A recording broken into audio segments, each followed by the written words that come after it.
शांति, तुम्हारे ढाबे की हालत तो ऐसी है कि देखकर किसी का अंदर आने का मन भी न करे। मगर तुम्हारे हाथ का स्वाद लाजवाब है। और सिर्फ स्वाद ही हमें यहाँ नहीं खींच लाता, तुम्हारे खाने के दाम भी एकदम वाजिब हैं। शांति ने धीमी आवाज में जवाब दिया। साहब, यह तो बस आप लोगों का स्नेह है, वरना मैं तो कुछ भी नहीं। अपने गुजारे के लिए छोटा सा चूल्हा जला लिया है, जो आप जैसे नेक लोगों की मेहरबानी से चल रहा है। यह थी शांति। शहर के बाहरी इलाके में हाईवे के किनारे एक जर्जर से टीन के छप्पर के नीचे उसका ढाबा था। शांति बहुत सीधी सादी महिला थी। जवानी में ही पति के साथ छोड़ जाने के बाद वह बिल्कुल अकेली पड़ गई थी, लेकिन उसके बनाए खाने में एक रूहानी जादू था। जो भी उसके यहाँ एक निवाला खाता, वो कुछ पल के लिए अपने सारे दुख और अपनी तमाम चिंताएं भूल जाता था। इसी हुनर के दम पर हाईवे से गुजरने वाले थके हारे मुसाफिरों की रूह को भी सुकून दिया। आकाश पास आकर खड़ा हो गया। माँ, ये क्या सारा दिन इस धुएं और कालिख के बीच खप जाती हो? अब रात काफी हो गई है, चलो अब घर चलें।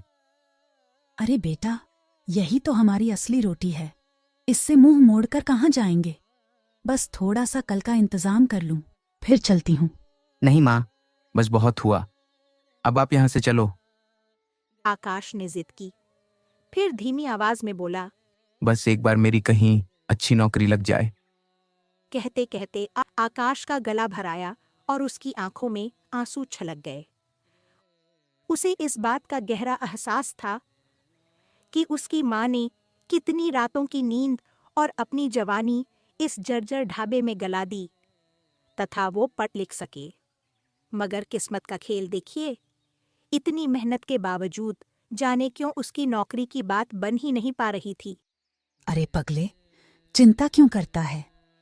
भगवान के घर देर है अंधेर नहीं, जल्द ही तेरी मेहनत रंग लाएगी। शांति फिर से काम में जुट गई और आकाश अपने पुराने मोबाइल पर नई नौकरियों के विज्ञापन ढूंढने लगा। लेकिन जल्द ही एक तूफानी रात उनकी जिंदगी बदलने वाली थी।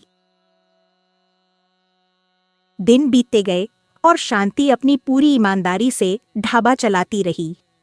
गर्मी का मौसम था और अचानक बारिश शुरू हो गई। अरे, इस तपती गर्मी में अचानक ये आंधी बारिश कहाँ से आ गई? आकाश, सब कुछ अंदर कर, सब कुछ भीग न जाए। बेटा, जल्दी से वो बाहर रखे हुए पंखे और पानी के मटके अंदर कर ले और थोड़ा अलाव जैसा कुछ इंतजाम देख, ताकि मुसाफिरों को इस गीली ठंडक से परेशानी ना हो। माँ, इतनी भयानक बारिश और तूफान में ढाबे पर रुकने का कोई मतलब नहीं है। इस मौसम में कोई भी पागल ही होगा जो सड़क किनारे रुकेगा। सब अपनी गाड़ियां तेज भगाकर शहर पहुंचने की कोशिश करेंगे। उल्टा तुम इस भीगती हवा में बीमार पड़ जाओगी। चलो घर चलते हैं। शांति ने शांत भाव से कहा। बेटा, खराब मौसम में ही तो ढाबे का दरवाजा खुला रखना चाहिए। जब कुदरत रास्ता रोक देती है, तभी किसी मुसाफिर को छत और सहारे की सबसे ज्यादा जरूरत होती है। क्या पता कोई फंसा हो और हमारी मदद का इंतजार कर रहा हो। उस रात तूफान और बारिश के बीच विक्रम की गाड़ी जवाब दे गई। उसके चेहरे पर थकान कम और कानून का डर ज्यादा था। उसकी कंपनी डूब रही थी और वो करोड़ों के जमीन घोटाले का आरोपी था। वह उस रात शहर से भागने की फिराक में था, क्योंकि पुलिस उसके पीछे लगी थी। विक्रम ने चारों तरफ नजर घुमाई। वो ढाबे के अंदर गया और सहमी आवाज में पूछा, क्या मुझे खाना मिलेगा? शांति ने मुस्कुराकर बेंच बोली, हाँ साहब, बैठो, बस अभी गरम खाना लगाती हूँ। कहते हुए शांति उसके लिए गरम रोटियां सेंकने लगी। विक्रम पूरे ढाबे को गौर से देख रहा था। उसके चेहरे पर एक अजीब सी मुस्कुराहट आई। उसने किसी को कॉल लगाया। तभी शांति थाली लेकर पास आई।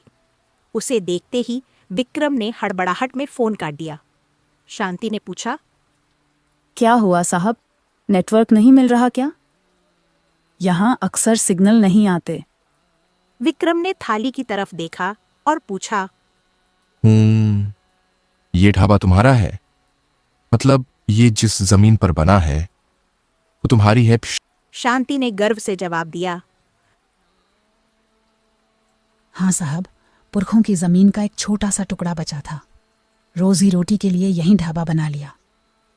विक्रम ने ढाबे की जर्जर छत को देखा और तंज कसते हुए बोला, इस ढाबे की हालत देखकर तो लगता है तुम्हारा गुजारा बहुत मुश्किल से होता होगा। शांति ने सहजता से कहा, इंसान को जीने के लिए बस 2 वक्त की रोटी चाहिए साहब, वो आराम से मिल जाती है। आपके लिए कुछ और लाऊं? विक्रम खामोश हो गया। उसने जैसे ही पहला निवाला तोड़ा, उसे रूहानी सुकून का एहसास हुआ। शहर की चमक धमक और धोखाधड़ी के बीच उसे पहली बार अपनी गलतियों की चुभन महसूस हुई। खाना खत्म करने के बाद उसने 1000 रुपये का नोट शांति की ओर बढ़ा दिया। विक्रम ने भारी आवाज में कहा, ये लो पैसे। शांति ने नोट देखा और शालीनता से कहा, ये तो मेरा छोटा सा ढाबा है, आपके खाने के केवल 200 रुपए हुए हैं। विक्रम ठिठक गया। उसने जोर देते हुए कहा, अरे रख लो, आगे काम आएंगे। नहीं साहब, मुझे बस आज की फिक्र है, आने वाले कल की चिंता नहीं। जो हक का है वही बरकत देता है। कहते हुए उसने सिर्फ 200 रुपये लिए और बाकी के पैसे विक्रम को वापस कर दिए। विक्रम कभी उन नोटों को देखता तो कभी शांति को। उसे खुद पर बेहद शर्मिंदगी महसूस हो रही थी। एक ऐसी महिला जिसके पास कल के खाने के पैसे भी मुश्किल से जुटते हैं, वह एक्स्ट्रा पैसे लेने से मना कर रही है। और एक वह था जो हजारों लोगों को छूना लगाकर भाग रहा था। विक्रम के मुंह से बस इतना निकला, आज आपने मुझे जिंदगी की बहुत बड़ी सीख दी है। साहब, ये छोटी छोटी बातें ही तो जिंदगी को खुशियां देती हैं। यही तो मैं अपने बेटे से कहती हूं कि ज्यादा चिंता मत कर। मगर आजकल के बच्चे। कहते कहते वह चुप हो गई। बातों बातों में शांति को अंदाजा भी नहीं था कि जिसे वह महज गी मुसाफिर समझ रही थी, वह दरअसल उसकी बर्बादी का नक्शा लेकर आया था। शांति अनजान थी कि उसका यह टूटा फूटा ढाबा हाईवे की उस बेशकीमती जमीन पर खड़ा है, जिस पर बड़े बड़े बिल्डरों और कॉरपोरेट घरानों की गिद्ध जैसी नजर थी। विक्रम भी उन कंपनियों में से एक था और आज भी विक्रम शांति की जमीन हड़पने आया था। अच्छा माँ जी, अब मैं चलता हूं। कभी भी किसी चीज की जरूरत हो तो मुझे बेझिझक याद करना। उसने एक विजिटिंग कार्ड शांति की ओर बढ़ाया और आगे कहा, और हाँ, कल अपने बेटे को मेरे शहर वाले ऑफिस भेज देना। मैं उसे अपनी कंपनी में अच्छी नौकरी दे दूंगा। शांति के चेहरे पर एक चमक आ गई। उसे यकीन ही नहीं हो रहा था कि जिस नौकरी के लिए उसका बेटा दर दर भटक रहा था, वह अचानक खुद चलकर उसके पास आ गई है। उसे लगा जैसे भगवान ने उसकी प्रार्थना सुन ली हो। शांति का चेहरा खिला हुआ था। तू कह रहा था ना कि ऐसी आंधी तूफान और बारिश में ढाबा खोलकर बैठने से क्या होगा। देख, मैंने किसी की मदद की तो भगवान ने मेरी मदद कर दी। आकाश ने हैरान होकर माँ को देखा। क्या हुआ माँ, आप इतनी खुश क्यों लग रही हो? शांति ने बड़े गर्व से कहा, बेटा, तुझे नौकरी मिल गई है। जो साहब अभी आए थे, उन्होंने कहा है कि कल सुबह इस पते पर चले जाना। कहते हुए उसने विक्रम का कीमती विजिटिंग कार्ड आकाश के हाथ में थमा दिया। जैसे ही आकाश की नजर कार्ड पर छपे नाम और लोगों पर पड़ी, उसके पैरों तले जमीन खिसक गई। वह कोई मामूली इंसान नहीं, बल्कि देश की सबसे बड़ी रियल एस्टेट कंपनियों में से एक का मालिक था। आकाश ने हकलाते हुए पूछा, माँ, क्या तुझे यकीन है कि ये वही आदमी था? ये जिसका कार्ड है, वो करोड़ों का मालिक है। वह हमारे इस छोटे से ढाबे पर क्यों आएगा? शांति ने सहजता से जवाब दिया, देख बेटा, मैं तो बस इतना जानती हूं कि उन्होंने मेरा हाथ का खाना खाया, मुझे ये कार्ड दिया और कहा कि ये उनका ही है। अब आगे तू समझ। शांति तो सुकून से सोने चली गई, लेकिन आकाश की रातों की नींद उड़ गई। वह पूरी रात उस कार्ड को देखता रहा और अपने पुराने लैपटॉप पर उस कंपनी के बारे में सर्च करता रहा। उसे समझ नहीं आ रहा था कि इतनी बड़ी हस्ती उनके ढाबे पर बिन बुलाए क्यों आई थी। अगली सुबह जब शांति और आकाश ढाबे पर पहुंचे तो सन्नाटे के बीच बेंच पर एक लावारिस बैग पड़ा दिखा।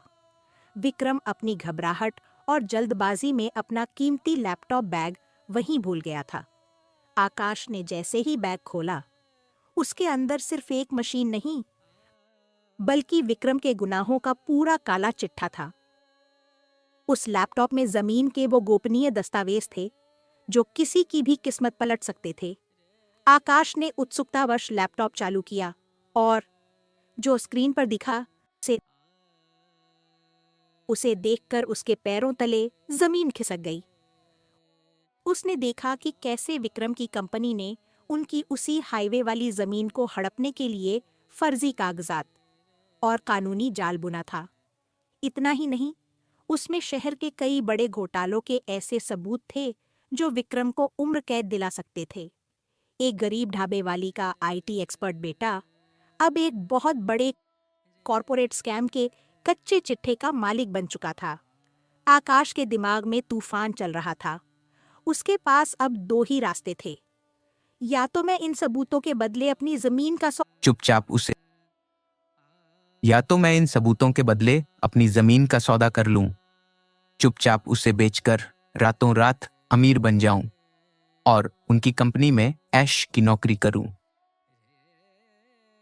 या फिर अपनी ईमानदारी चुनूं और पुलिस को सारा सच बता दूं। लालच और सच के बीच एक बड़ी जंग शुरू हो चुकी थी।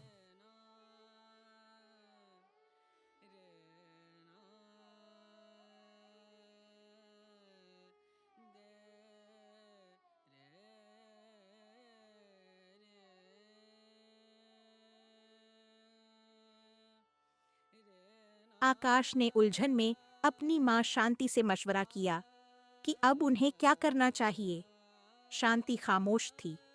उसकी नजरें कभी अपने बेटे के चेहरे पर ठहरतीं, तो कभी उस पुराने ढाबे की दीवारों पर।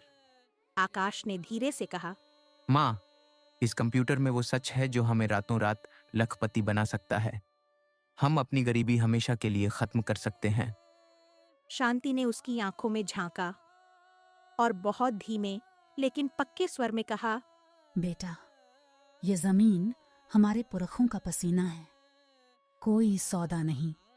हराम की दौलत से आई अमीरी बरकत नहीं, बोझ लाती है। हमें अपनी जड़ों को नहीं बेचना। दूसरी तरफ ते विक्रम को अचानक एहसास हुआ कि उसका लैपटॉप गायब है। उसके चेहरे का रंग उड़ गया। वह बड़बड़ाया, नहीं, अगर वो सबूत पुलिस के हाथ लग गए तो मेरी पूरी सल्तनत राख हो जाएगी। वो लैपटॉप मैं उसी ढाबे पर छोड़ आया हूं। वह पागलों की तरह वापस ढाबे पहुंचा। जब वह ढाबे के अंदर घुसा तो वह एक रईस बिजनेसमैन नहीं, बल्कि एक हारा हुआ अपराधी लग रहा था। उसने हाथ जोड़कर विनती की, माँ जी, मेरा वो लैपटॉप, क्या वो यहाँ है? प्लीज वो मुझे दे दीजिए। शांति ने बिना किसी हिचकिचाहट के उसे लैपटॉप थमा दिया। विक्रम की आंखों में अविश्वास था। उसने नोटों की गड्डियां निकालनी चाहिए। ये लीजिए, आपने मुझे बचा लिया। ये इनाम रखिए। तभी आकाश की आवाज गूंजी, इनाम? साहब, आपको अपनी बर्बादी का डर सता रहा है, पर उन मासूमों का क्या जिनकी जमीनों को आपने धोखाधड़ी से छीना? क्या उनका दर्द आपको नजर नहीं आता? विक्रम की गर्दन शर्म से झुक गई। उसे वह पहला निवाला याद आया जिसने उसके पत्थर दिल को झकझोर दिया था। विक्रम रो पड़ा और बोला, मैं हार गया माँ जी। मैं खुद को पुलिस के हवाले करूंगा। पर जाते जाते एक प्रायश्चित करना चाहता हूं। आपकी जमीन पर कई भूखे भेड़ियों की नजर है। मेरे जाने के बाद कोई और इसे छीन लेगा। मैं कानूनी कागजात बनवा देता हूं जिससे ये जमीन हमेशा के लिए आपके नाम सुरक्षित हो जाए। तो दोस्तों, इस कहानी से हमें यह सीख मिलती है कि अच्छे कर्म और ईमानदारी का फल हमेशा मीठा होता है। अगर आपको यह कहानी पसंद आती है तो वीडियो को लाइक ज़रूर करें और ऐसे ही दिल छू लेने वाली कहानी के लिए हमारे इस चैनल को सब्सक्राइब करना ना भूलें। हम फिर मिलेंगे एक नई कहानी और एक नई सीख के साथ। तब तक अपना और अपनों का ख्याल रखें। धन्यवाद।